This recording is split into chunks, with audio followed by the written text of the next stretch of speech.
الحمد لله سبحانه وتعالى يسبح الرعد بحمده وتسبح الملائكة له، وهو يقول سبحانه وتعالى في كلام الملائكة: ونحن نسبح لك.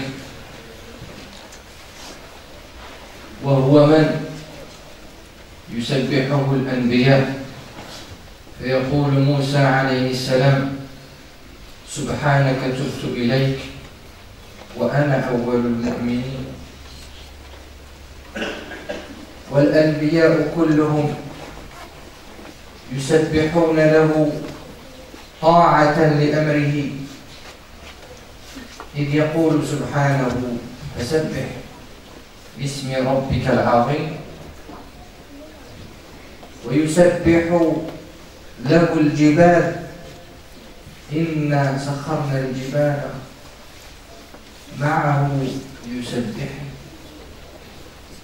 وتسبح له الطيور والطير محشورة، وكل شيء إلا يسبح بحمده. يقول سبحانه وتعالى بعد: أعوذ بالله من الشيطان الرجيم: وإن من شيء إلا يسبح بحمده ولكن لا تفقهون تسبيحهم. وأعظم تسبيح لما سبح الله لنفسه فقال: سبحان الذي أسرى بعبده ليلا من المسجد الحرام إلى المسجد الأقصى. فنشهد أن لا إله إلا الله سبحانه وتعالى جل عن الشبيه والمثيل والكفء والنظير، ونشهد أن محمدًا عبده ورسوله وصفيه من خلقه وحبيبه، حبيبنا عليه الصلاة والسلام، قرة أعيننا، قدوتنا إلى جنات ونهر. اللهم اجزه خير ما جازيت نبيا عن أمته، شفيعنا يوم القيامة رسول الله صلى الله عليه وسلم، شفيعنا يوم تبيض وجوه وتسود وجوه، يوم لا ينفع مال ولا بنون إلا من أتى الله بقلب سليم. فإذا وقفنا يوم الحساب فمن ثقلت موازينه فهو في عيشة راضية يتجه إلى الجنة، ومن خفت موازينه فأمه هاوية، كناية على الخسارة الكبرى العظمى. فإذا وقفنا أمام الميزان فمنهم شقي ومنهم سعيد. اللهم اجعلنا من السعداء يومئذ. وفي ذلك الموقف تفتح الكتب، فمنا من يأخذ كتابه بيمينه، ومن الناس اللهم لا تجعلنا منهم سيأخذون كتابهم بشمائلهم. ثم بعدها تمر الناس على الصراط،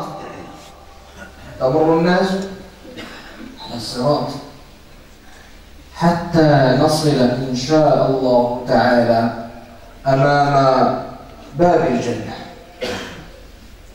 أبواب الجنة 8: باب التوبة، باب النبي صلى الله عليه وسلم، باب التوبة، وباب الصلاة، وباب الصوم، وباب الزكاة، وباب الصدقة، وباب الحج والعمرة، وباب الجهاد، وباب الصلة بر الوالدين. هذه هي أبواب الجنة. أي باب تريد؟ أي باب اخترت لنفسك؟ أي باب تريده لنفسك؟ فيقف الناس على باب الجنة، باب التوبة، باب محمد عليه الصلاة والسلام، فلا يفتح لهم، وهم أمام الباب يقولون: الحمد لله الذي أذهب عنا الحزن إن ربنا لغفور شكور. أي حزن؟ حزن الدنيا، وحزن يوم القيامة، وحزن الحساب، كل هذه الأحزان. الحمد لله الذي أذهب عنا الحزن إن ربنا، الفضل كله يرجع إلى المولى سبحانه وتعالى. لهذا قالوا: إن ربنا لغفور شكور، بفضله ومنه وكرمه وجوده وقفنا ووصلنا إلى هذا الباب. ولكن من يفتح لنا هذا الباب؟ الناس يتساءلون فيما بينهم: من يفتح لنا هذا الباب؟ فيقول الأنبياء: أما نحن فلسنا لها. فيأتي من؟ فيأتي محمد عليه الصلاة والسلام، فيطرق الباب، فيقول حارس ذلك الباب: من؟ فيجيب حبيبنا وحبيبكم عليه الصلاة والسلام: محمد بن عبد الله. فيقول الحارس: أمرت ألا أفتح إلا لك. فإذا دخل نبينا عليه الصلاة والسلام تزاحم الناس، تزاحمت الأمم والمؤمنون عبر العصور ليدخلوا من هذا الباب، وليس بباب ضيق، هذا باب واسع من أقصى الشام إلى أقصى العراق. فيقال للمؤمنين يومئذ: ادخلوها بسلام آمنين. وهم يدخلون، داخلون، يقولون: ماذا يقولون؟ الحمد لله الذي هدانا لهذا وما كنا لنهتدي لولا أن هدانا الله، لقد جاءت رسل ربنا بالحق ونزعنا ما في صدورهم من غل إخوانا على سرر متقابلين لا يمسهم فيها نصب، لا عياء، لا تعب، وما هم منها بمخرجين، ما هم منها بمخرجين. وهذا وعد من الإله.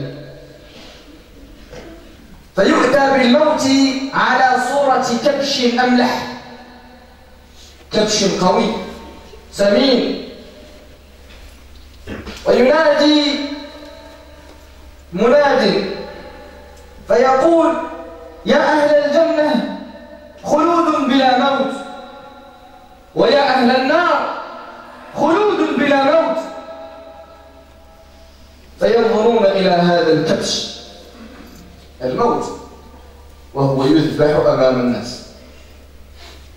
وفي ذلك كله يسمعون مناد وهو ينادي، ماذا يقول؟ يقول: يا أهل الجنة إن لكم عند الله موعدا. فيقول الناس فيما بينهم: وما هو؟ أي موعد؟ ألم يثقل موازيننا؟ ألم تثقل موازيننا؟ ألم يبيض وجوهنا؟ سبحانه وتعالى بيض وجوهنا. ألم يجرنا من النار؟ ألم يدخلنا الجنة؟ أي موعد هذا؟ فيكشف الحجاب فيرون وجه الله سبحانه وتعالى، فلا يلتفتون إلى شيء من النعيم لا ينظرون إلى الجنة نسأل الجنة ينظرون إلى وجه الله سبحانه وتعالى وهو أجل وأعظم نعمة رؤية وجه الله الأعظم. رزقني الله وإياكم لذة النظر إلى وجهه العظيم. اللهم ارزقنا ووفقنا للدخول إلى الجنة. يقول المصطفى عليه الصلاة والسلام: ألا إن سلعة الله غالية، ألا إن سلعة الله هي الجنة. ويقول المولى جل في علاه: إن الله اشترى من المؤمنين ماذا اشترى؟ أنفسهم وأموالهم. وماذا يعطي لهم؟ يعطي لهم بأن لهم الجنة. فانظر في نفسك، فانظر هل تستحق الجنة؟ وبماذا تستحق الجنة أنت أصلا؟ ما هو جهادك أنت؟ هل جاهدت بنفسك؟ هل جاهدت بمالك؟ هل جاهدت بوقتك؟ هل جاهدت بعلمك؟ هل جاهدت بأخلاقك؟ بأي عمل تستحق الجنة؟ ومن أي باب تدخله أصلا؟ اللهم ارزقنا عملا تحبه سبحانك، فإذا أحببته أدخلتنا الجنة بفضلك وجودك وكرمك يا ذا الجلال والإكرام. أقول قولي هذا والحمد لله رب العالمين.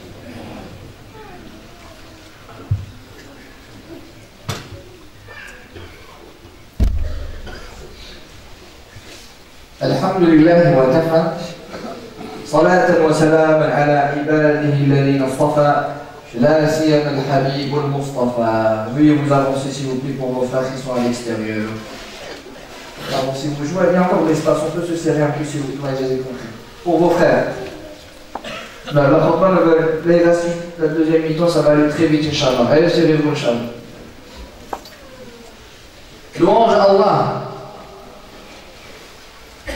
Louange à Allah le miséricordieux. Gloire à lui, subhanahu wa ta'ala. Le tonnerre le glorifie, les anges le glorifient, les prophètes le glorifient, les montagnes le glorifient, les oiseaux le glorifient.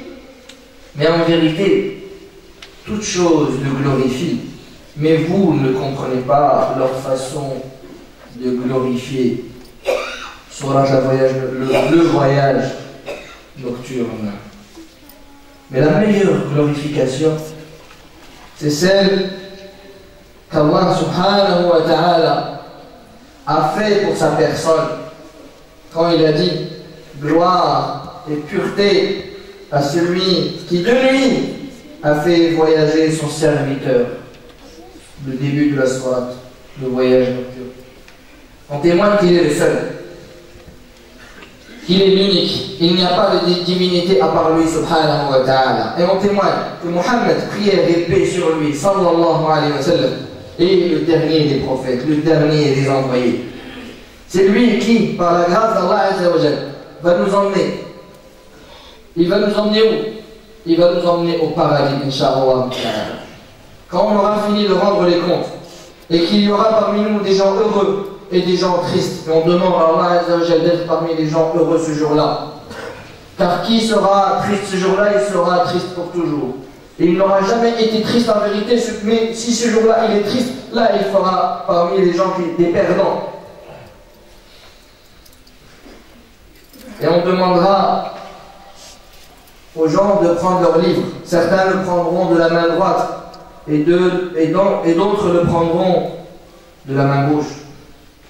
Quand on passera le pont, le Sirat, chacun le passera à une vitesse. D'autres plus rapides que d'autres, et d'autres plus lents. Et d'autres n'arriveront pas à passer et ils trébucheront en enfer, dans les abîmes de l'enfer. On arrivera devant la porte principale du paradis, Inch'Allah ta'ala. tous comme on est, Inch'Allah. Le paradis, il a 8 portes. La porte du repentir, la porte du prophète sallallahu alayhi wa sallam. La porte de la prière, la porte du jeûne, la porte de la zakat obligatoire et la porte de l'aumône surrogatoire, ceux qui donnent. La porte du hajj, du pèlerinage et de la umrah. La porte du jihad, la porte du lien de parenté à ceux qui parlent mal à leurs parents, qui font les yeux rouges, qui osent regarder leurs parents, qui ont plus de respect pour leurs amis que pour leurs parents. Il y a une porte qui s'appelle la porte du lien. Et les gens, ils attendront devant cette immense porte, la porte du repentir. Cette porte-là, elle est immense. Elle fait du fin fond d'Irak jusqu'au fin fond de la Syrie. Quand on sera devant cette porte, on se posera la question, on est en face de la porte, mais comment cette porte va s'ouvrir? Qui va ouvrir cette porte? Et les prophètes, ils diront quoi? Non, c'est pas nous qui allons ouvrir cette porte, on n'a pas été créé pour ça, c'est pas notre mission.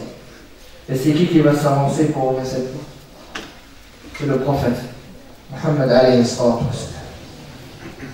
Va s'avancer à cette porte, il va nous demander à ouvrir. Et le gardien demandera, c'est qui? Et le prophète sallallahu alayhi wa sallam répondra, c'est Muhammad, le fils de Abdullah ibn Abdillah. Et le gardien dira, par Dieu, on m'a ordonné d'ouvrir par toi. Et les gens rentreront après le prophète sallallahu alayhi wa sallam. Qu'est-ce qu'ils diront? Ils diront, Alhamdulillah, louange à Allah. Alladhi adhaba anna al-hazan, qui a éloigné de nous la tristesse du jugement, la tristesse de la tombe, la tristesse de ce bas monde, tous ces problèmes. Tu vois déjà la porte, elle est belle. Qu'est-ce que ça doit être à l'intérieur? Et quand ils rentrent, qu'est-ce qu'on leur dit quand ils rentrent? Udkhuluha bisalamin aminin. Entrez avec paix et sérénité. Ici, il n'y a pas de problème ici. Entrez.